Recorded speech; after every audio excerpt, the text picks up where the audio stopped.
Stardisignaal on antud. Alanud on võistluse esimene etapp, mis kuulub selle ala juurde, Eesti ujumise juurde. Ära tuleb juua pool liitrit viina. Stiilipunkte siin koguda ei ole vaja. Tähtis on tempo ja ennekõike muidugi mahud ja veel kord mahud. Ott, muide, kui huvitav fakt, väljaspool seda kuninglikku ala Eesti ujumist on tegu täis karsklasega. Ütlesin küll, et stiilipunktid siin ei loe, aga soliidsust säilitades ka sellel raskel hetkel näete Märti.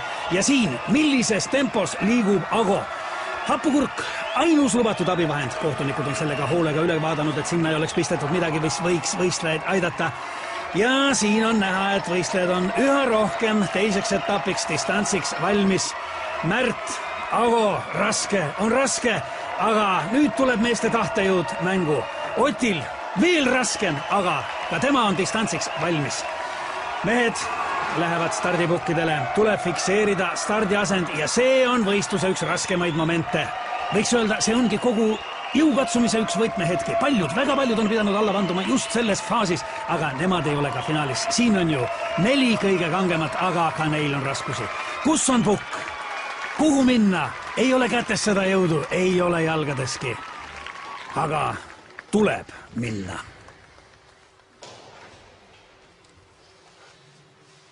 Kas nüüd on kõik kohtunikule meelepärane? Kas võistlejad on stardiasendi kätte saanud?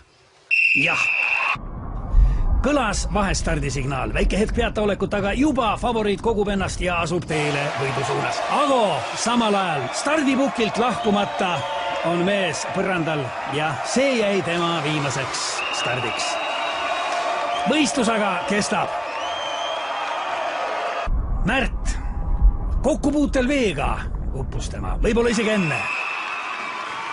Indrek, suurmeister on startinud väga võimsalt, tõsi küll, suund ei ole päris see, mis ta olema peaks, aga see ei kahanda tema soorituse väärtust, soorituse sära. Taamal on näha, et üllatuslikult on rajal veel Ott Tartust, kes ujub koera, aga kuidas?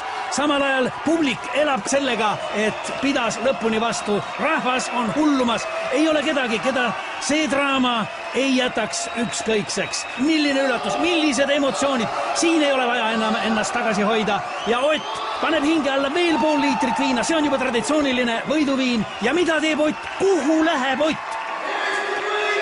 Veel võimas ja uue meistri väärline võidukarje. Milline ootamatu pööre tänastes sündmustes. Ott tormab välja, külma kätte, lumme, ei, autosse.